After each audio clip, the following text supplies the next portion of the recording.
शुभ सकाळ सर्वांना. श्री स्वामी समर्थ. मी हर्षदा ब्लॉग चॅनलमध्ये तुमचं मनापासून स्वागत करते. आमच्या झाडाला लागलं होतं शेवंतीचं फूल. मस्त असं आईने आणलं होतं तोडून. म्हणलं तुमच्यासोबत शेअर करावं. इथं चाललाय माझा चहा. आज बनवणार आहे गुळाचा चहा. चहा पावडर टाकली, गूळ टाकला आणि आलं ठेचून टाकलं. छान कडकडीत चहा पिला. आणि इथं दुधाची साय काढते. दुधाची साय दूध तापवायच्या आधीच काढायची, नाहीतर मग सायचा तुपकटपणा दुधात उतरतो आणि ते दूध तुपकट लागतं. मुलं पित नाहीत. इथं माझं चाललंय पीठ मळायचं. पीठ मळून झालंय. आदवेतल्या 2 चपात्या करून देणार आहे. तो म्हणला मला आज भाजी चपाती नको, जाम चपाती खाऊन जाणार आहे. इथं त्याचं चाललंय मुजरा करायचा स्वामींना. त्याला मी सांगितलंही नव्हतं, तो मनानेच मुजरा करायला लागला. इतकं छान वाटलं मनाला. त्याला माहीत नव्हतं मी व्हिडिओ काढते. इथं बाय करून चाललाय. छान वाटलं. इथं अख्खा मसूर घेतलाय, बटाटा घेतलाय. अख्ख्या मसूर आज करणार आहे मी, कारण पालेभाज्या सगळ्या संपल्यात. आणि इकडं पापड आहेत रव्याचे, मागच्या वर्षीचे. त्याला मीठ झाले कमी, आळणी झाले, त्यामुळं फुलतात चांगले पण खायला छान चव देत नाहीत. म्हणून मला आज भाजी करावी त्याची. इकडं कुकर झालं, भांडी घासलेत चहाची नाश्त्याची. इकडे चाललंय हिचं बाहुलीचं आवरायचं. तिची आंघोळ झाली, तिला पुसते मांडीवर घेऊन. टॉवेल तिचाच घेतलाय तिने, तिला आवडतं असं करायला. इकडं मी राहिलेल्या चपात्या भाकरी माझ्या करून घेतल्या. इकडं मी आता भाजी करणार आहे. भाजीला फोडणी घातली मी. फोडणीत जिरे मोहरी टाकली, लसूण टाकलं आणि आलं खेसून टाकले. आणि त्यात थोडासा गाळ शिजलेला अख्खा मसूर टाकायचा.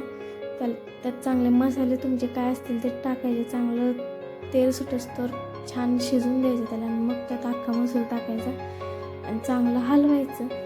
त्यात तुम्हाला घट्ट वाटलं थोडंसं गरम पाणी टाका, गार पाणी टाकू नका. गरम पाणी टाकायचं आणि मस्त असं उकळून द्यायचं. छान तरी असतो, छान होतं. खरं सांगते, आता करून बघा तुम्ही. आणि इकडं केलं प्रेशाला आदवेतलं मी बटाट्याचे कटलेट्स. त्यांना खूप आवडतात. मस्त असे झालेत कटलेट्स. त्यात कांदा टाकलाय, थोडासा मॅगी मसाला टाकला, मीठ टाकलं आणि करून घेतलं. इकडे झाली माझी पापडाची भाजी. कशी झाली नक्की सांगा कमेंट करून. दिसायला तर कशी झाली. इकडे आमचं दुपारचं जेवण तयार आहे. चपाती, भाजी, कटलेट. इथं चालले ह्या प्रिशाचं खायचं. तिला म्हणलं कसं लागतं, तर म्हणते छान लागतं. तिला कटलेट्स आवडतात, आवडीने खाते ती. आणि एका जागी बसून खाते. नाही तर प्रत्येक वेळेस काय जेवण असलं ना, हिंडत फिरत चालावं लागतं, पण हे मात्र हाताने खाते. इथं झालंय माझं आवरून. दुपारचं सगळं आवरून झाले. फरशी पुसली, कट्टा आवरला. दुपारची कामं व्हायला 1-1.5 वाजतातच. दुपारी आदवेतचे पप्पा गेले होते रानात फेरफटका मारायला. तर येता आणलीत कणसं आणल्या. ह्याचंच काम चाललंय, कणसं सोलायचे. मीच सोलते, तर मला म्हणलं मी सोलू नको, मी सोलणार. सोल म्हणलं. त्याला म्हणलं माझी हे 2 कणसं आहेत आणि हे मी प्रेशाला देणार आहे.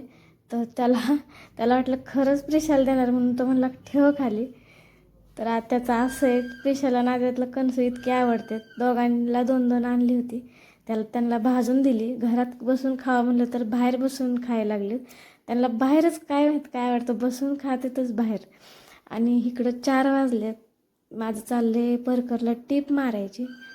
सगळीकडनं टिपा मारल्या की परकर उसवत नाहीत आणि बरेच दिवस जातं. आमचा होता शनिवारचा आठवड्याचा बाजार गावचा. त्यामुळं 7 वाजले मला बाजार आणायला.